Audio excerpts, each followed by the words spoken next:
Wari and Chimor.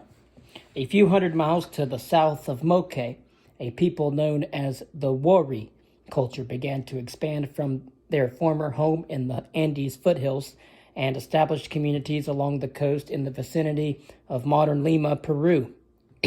As the state of Moke declined, the Wari gradually spread northward in the 8th century and began to occupy many of the urban sites in the Moke Valley.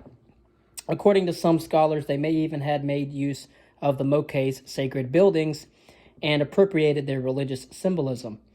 In the process, the Wari created the most extensive land empire yet seen in South America. In the end, however, they too succumbed to the challenge posed by unstable environmental conditions. Around 1100, a new power, the kingdom of Chimor, with its capital at Chanchan, at the mouth of the Moke River, emerged in that area.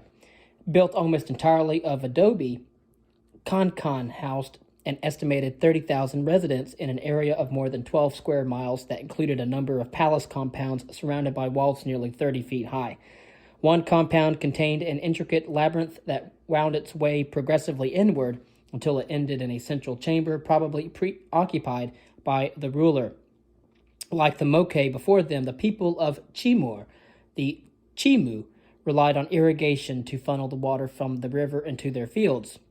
An elaborate system of canals brought the water through hundreds of miles of hilly terrain to the fields near the coast. Nevertheless, by the 15th century, the Chimu culture and Chimor as well had dispersed, a victim of floods and a series of earthquakes that destroyed the intricate irrigation systems that had been the basis of its very survival. These early civilizations in the Andes were by no means isolated from other societies in the region. As early as 2000 BCE, local peoples had been venturing into the Pacific Ocean on wind-powered rafts constructed of balsa wood.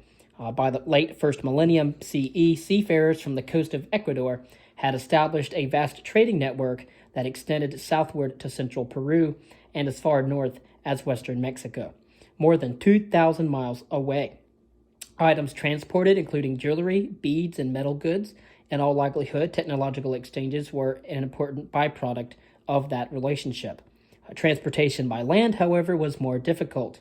Although roads were constructed to facilitate communication between communities, the forbidding terrain in the mountains was a serious obstacle, and the only draft animal on the entire continent was the llama, which is considerably less hardy than the cattle, horses, and water buffalo used in much of Asia. In comparison, such problems undoubtedly hampered the development of regular contacts with distant societies in the Americas, as well as the exchange of goods and ideas that had lubricated the rise of civilizations from China to the Mediterranean Sea.